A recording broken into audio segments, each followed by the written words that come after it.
We've been evacuating people for a long time from the Donbass, and one of the cities we work in is Chasiv Yar.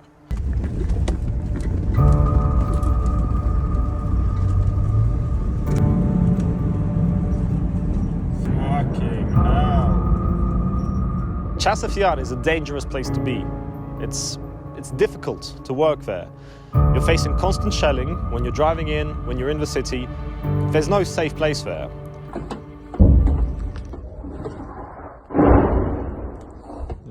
Прильотики вже починаються. During one of our evacuations in Chasiv Yar, we realized that there is a big problem with potable water. People don't have access to it. At first we were bringing in 5-10 litre bottles, but quickly we realized that is not a good solution because we were gathering a lot of people in one place to hand it out, and we had a constant problem with procuring these new bottles. The water wasn't a problem in itself, but the bottles were really hard to obtain. З водою.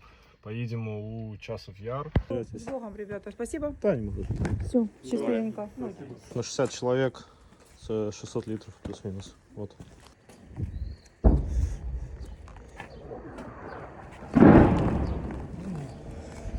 Another time, though, when we were bringing in the water, we also had a request for an evacuation. Доброго дня. Добро. Що, поїдемо, готові? Ну зараз все. Так, что сумки давайте, может, поможем. Ну, в гаражі. Вдвоем едете? Ну да. А кто остается? А вот где-то стоит. А что где-то остается? And we evacuated 2 people, and at the same address where these people were, there was an old man who was semi-paralyzed, and unfortunately, he didn't want to leave. He wanted to stay there. А вы что остаетесь, дедушка? А куда ж ты? А? Ну туда ж, куда хлопцы едут. Калика. А? Калика. Ну так тем более, что здесь оставаться? Мы можем вам помочь. У меня есть очень хорошее место в Днепре для людей с инвалидностью. Они вам совсем поможет. Там хорошие условия, палаты на 2 человек. Ты тихо, я до туалета дохожу. Ну там совсем помогают, правда. Они специально для людей с инвалидностью сделали целый дом. Мы вас туда доставим, они вам документы сделают, совсем помогут, правда. Уж тут загинуть, так загинуть. Ну что, вам сколько лет? 62. Ну так что, уже в 62 пора, что ли? Та чого пора? Ну так. Ну а что вас здесь тримает? Та нічого. Ну, Ви тем мені паче. гранату поставили одну. А? Гранату в одну залишили. Зачем вам граната? Ну, не дай Бог, горки прийде. Ну так поехали с нами и все. Ні. We tried to persuade him, but, you know, it wasn't working. So we got his contact information, and I got the number of his ex-wife, and I messaged the ex-wife, and she sent us a little video for this man. And then we came back, and Bohdan, one of the guys who I work with, he showed him the video, and this is what happened. Здравствуйте. Помните нас? И забирали ваших друзей. Не помните? Ну, короче, я вам сейчас покажу. Колюнчик, родненький, я тебя увидела, очень рада была, от неожиданности я затрусила. Коля, пожалуйста, если есть возможность, выезжай оттуда. Выезжай, не сиди.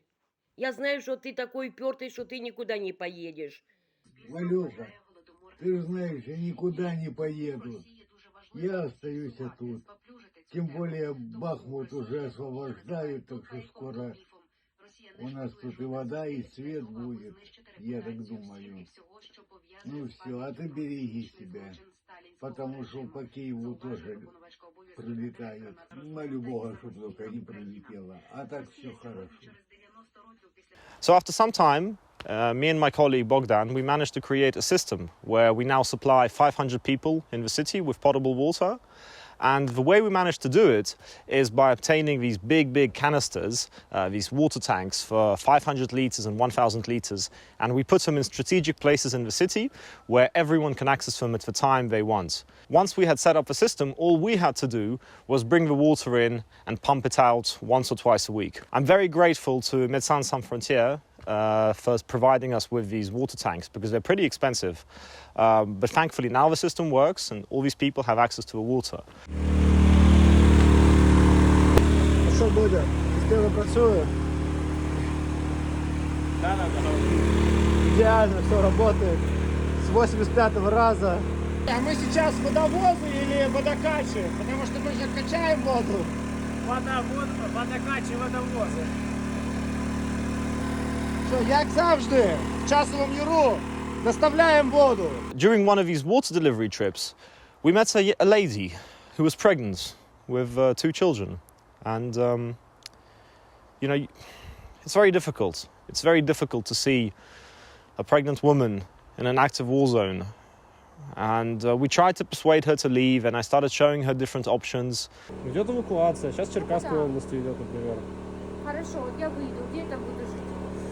Вы походите по государственной программе, можете поехать в Черкасскую область. У меня есть в Полтавской области жилье, есть в Харьковской области, есть в Закарпатье жилье. Хорошо, где? Куча Где разных надо вариантов. жить? Не важно. На съемную, если вы хотите снимать, если у вас денег много, то снимайте. Вам же говорят про бесплатное Хочу жилье. пытаться, чтобы там кто-то еще был. Это тоже не Не вариант. хотите, вас же не заставляют. Да, Ну. класс, блин. Разъебали все, что можно, и вас никто не заставляет. And she didn't believe us. It is what it is. You know, I can't force these people to leave. I can only continue to try and persuade them. So we spoke to her for some time, and then we left.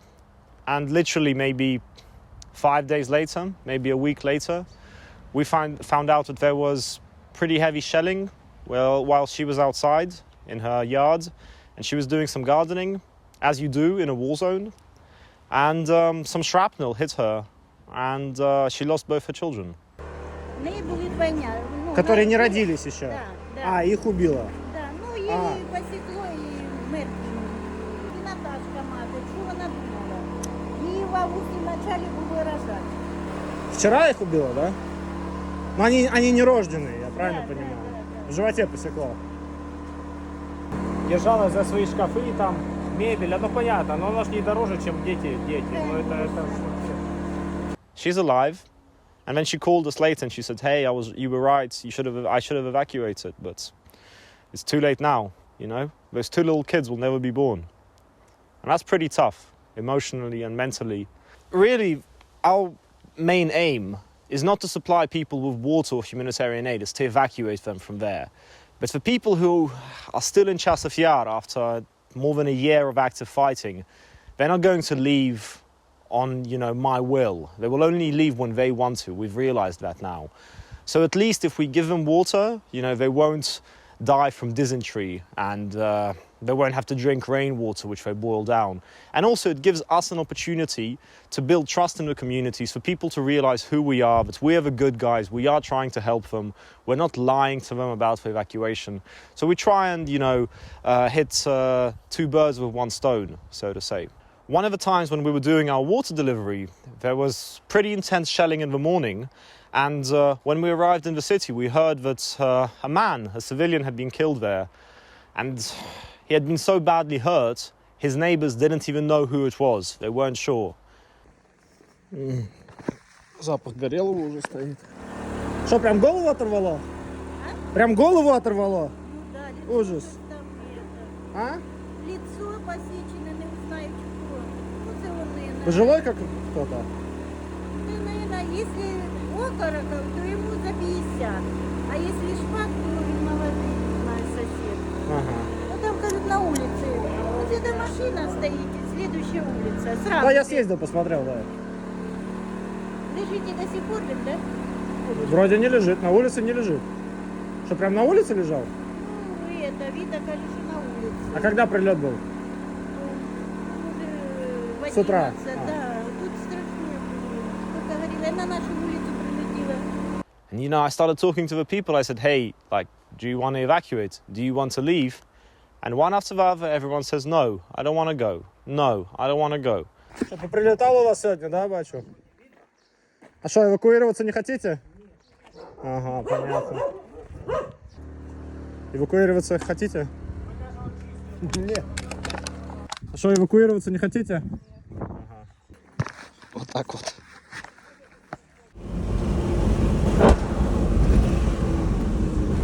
Сука!